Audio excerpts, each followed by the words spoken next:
বিদ্যুতে ৪৫,০০০ কোটি টাকা বকেয়া, দেউলিয়া পরিস্থিতি বলছেন নতুন মন্ত্রী। বিএনপির মন্ত্রী সাহেব বলতেছে প্রায় দেউলিয়া পরিস্থিতি, ৪৫,০০০ কোটি টাকা বকেয়া বাকি। একবার চিন্তা করে দেখেন প্রিয় বন্ধুরা, এখন কি আপনারা বিএনপিরে দোষ দিবেন?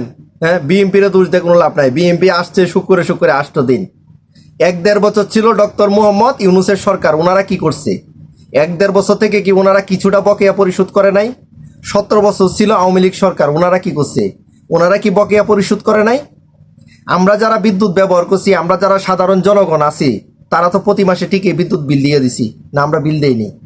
আমাদের একদিন দেরি হইলে আমাদের সাথে বিদ্যুৎ বিলের জরিমানা দিতে হয়েছে। আর যদি বিদ্যুৎ বিল বেশি দেরি হয়ে গেছে, আমাদের কি করছে? লাইনটা কেটে দিছে। কিন্তু আমরা তো ঠিকই প্রতি মাসে বিলটা দিয়ে দিছি। তাহলে এই যে আমরা যে টাকাগুলা দিছি, সাধারণ মানুষের তো এখন প্রশ্ন যে আমরা যে টাকাগুলা দিছি, এই টাকাগুলা গেছে কোথায়? এই টাকাগুলা গেছে কোথায়? আমরা তো প্রতি মাসে ঠিকই বিদ্যুৎ বিল পরিশোধ করে দিছি, তাহলে এই টাকাগুলো এখন গেল কোথায়? যারা এই দায়িত্বে ছিল তারা টাকাগুলা কি হচ্ছে? আমাদের টাকাগুলা বিদ্যুতের বিল বকেয়া পরিশোধ করে নাই।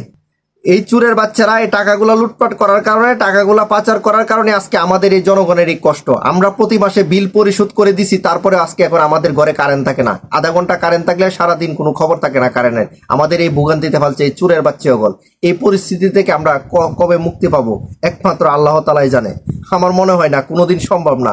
আমার এই সোনার বাংলায় শুধু নামে এই সোনার বাংলায়, কামে কখনো এই সোনার বাংলা হবে না। এই সোনার বাংলায় যেই পর্যন্ত আইনের শাসন প্রতিষ্ঠিত না হবে, দুর্নীতিবাজদেরকে বিচারের আওতায় না আনবে, লুটপাট যতদিন পর্যন্ত না কমবে, অর্থ পাচার যতদিন পর্যন্ত না কমবে, অতদিন পর্যন্ত ভাই ভালো কিছু আশা করতে পারেন না এই দেশ থেকে। সবাই ভালো থাকবেন।